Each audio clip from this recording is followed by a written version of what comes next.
questions, but it's sort of these are Dutch mystic.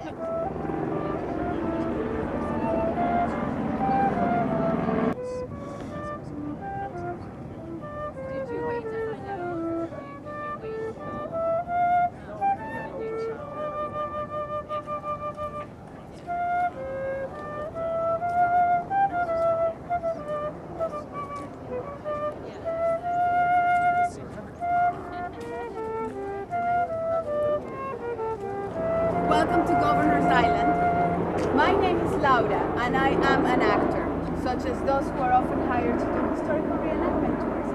This is not an historical reenactment. What I'm here for is to deliver the prologue of a book entitled Uryonstelaii, which you probably already heard about, and which has to do with this island, but I was asked not to discuss the contents of the book here. What I'm here for is to deliver the prologue, which is not printed in the book, nor is it meant to be ever published. So you will be one of the very few who will ever have access to these reflections. And whatever will remain of it will be your own memory of it. As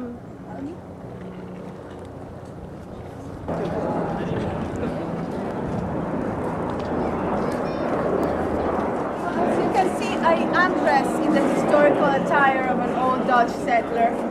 It is not very authentic, but you may get the idea.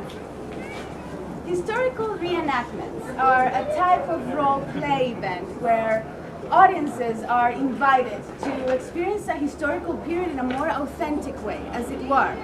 Now, historical reenactors are not really taken seriously, perhaps, or at least not as much as a stage actor or as a performance artist. But there is a tradition in reenactments that in fact goes all the way down to the Romans who reenacted famous battles. And in the 17th century in Holland, they were these groups of performers known as chambers of rhetoric or Waarders, who reenacted plays, dramas, and who particularly will develop tableau vivant. But perhaps here I am revealing too much what the book is about. In any case, I'm getting ahead of myself. See, the point I was trying to make is that even though it looks like I am here reenacting something for you, what is interesting about Governor's Island is that there is actually very little here to reenact.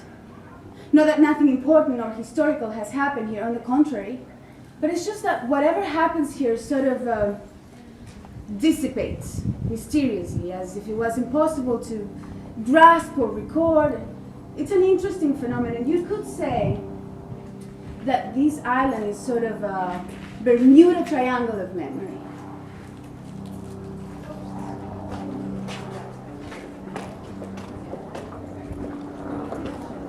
I wish I could, for instance, point at that window and say, ladies and gentlemen, this is the window through which George Washington was overlooking the Continental Army as the Battle of Brooklyn was taking place. That morning at 5:13 a.m. of August 27, 1776, our founding father was holding a great china teacup in his hand while looking out of the window. And then told his loyal General Israel Putnam and his men said, "Gentlemen, this moment marks the true birth of our nation." But unfortunately that didn't happen. Or rather, we don't know if it ever did or did not happen. Or I could tell you, this balcony is where on July the 3rd, 1939, Private John Stapleton from the 124th Division of the U.S. First Army wrote a love letter to his mistress, the wife of General Hugh H. Rom, and committed suicide at this exact location. Unfortunately, that didn't happen either. Or rather, we don't know, it could have. Most of what was indeed recorded is instead rather boring, as if it had been employed to hide that was truly important.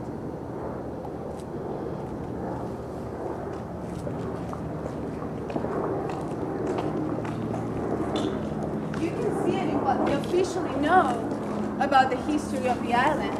We know, for example, that the first inhabitant, well, the first non-indigenous inhabitant of the island was Jan Rodriguez, a Dominican man from African and Hispanic descent who came with the Dutch to settle here and become some kind of trade translator between the Dutch and the Indians.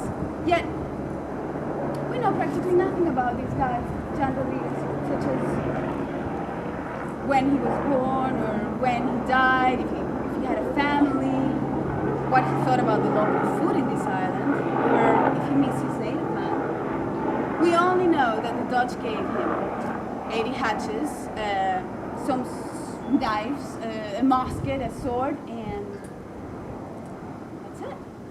But do we know how he felt? What kind of person he was? No one even bothered making a portrait of him.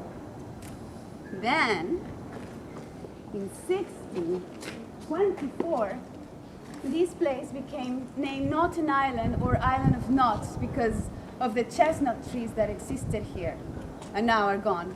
Note that nothing seems to last here. It was the place where the first settlers of the New Netherland arrived. So Governor's Island is considered the founding land of New York City for that reason. But what we know about the period of the Dutch settlement in this island until when the island comes to the possession of the British in 1665 is, again, next to nothing.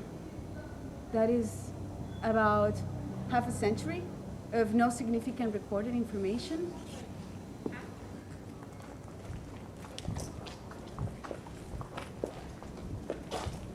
Shortly after that, the island became renamed Governor's Island because it was supposed to be used only by British colonial governors. And the current structure of the fort that we see here, Fort J, was erected to fight the British. Then the US Army abandons the island in 1996, and the federal government turns it to the city, which so far has had a lot of trouble trying to figure out how to use it.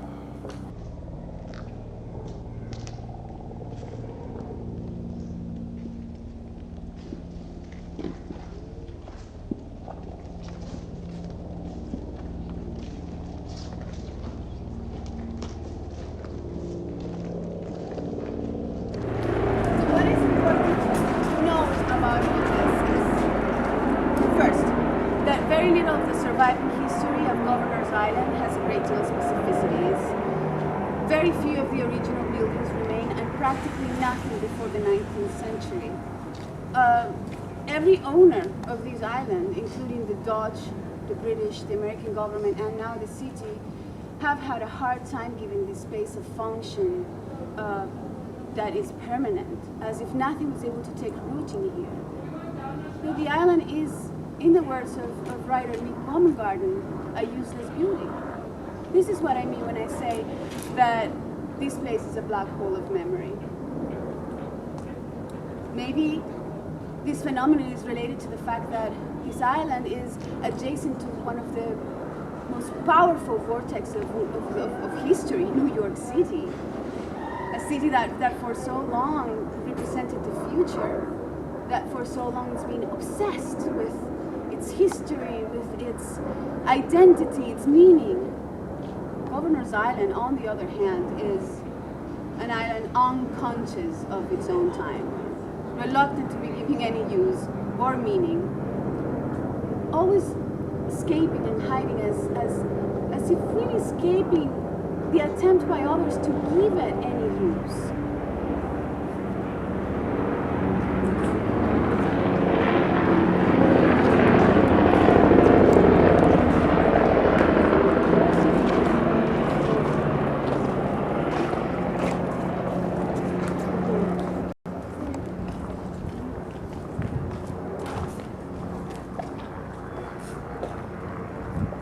Maybe this condition is an intricate part of the very nature of islands. We can look at this phenomenon in literature. Islands are places where writers conceive a whole unlikely universes, like the living quarters of an evil genius that creates a whole society of monster men, like A.G. Wells did with Dr. Moreau. Or writers concoct infinite universes, like The Invention of Morel by writer Adolfo Biocáceres, who was inspired in Wells. Well, Morel creates this machine in an island that would eternally reenact a three-dimensional film projection of a weekend that he spent in that island with his friends, so that he would kind of achieve an eternal moment, so he could be together with a woman that he loved, but that never corresponded him. Or the last days at Marienbad by Ola Roglier, who envisions a socio-temporal closed circuit in the shape of an elegant palace where characters go around repeating the same dialogues over and over and over again.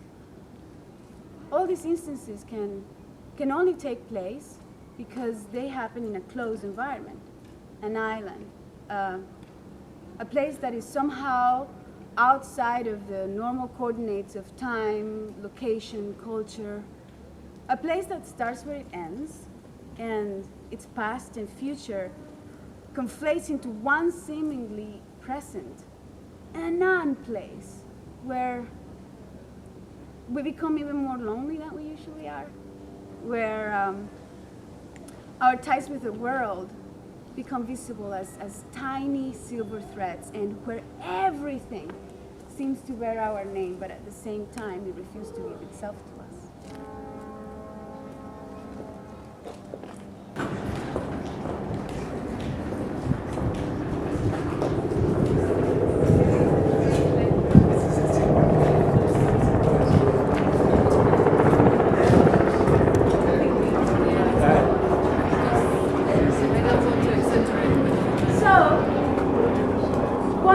Even trying to reenact? Why do we like to review history? To see things remembered in a physical fashion, to see things recreated over and over again. One could say it's a sign of our times, but it's the wrong answer.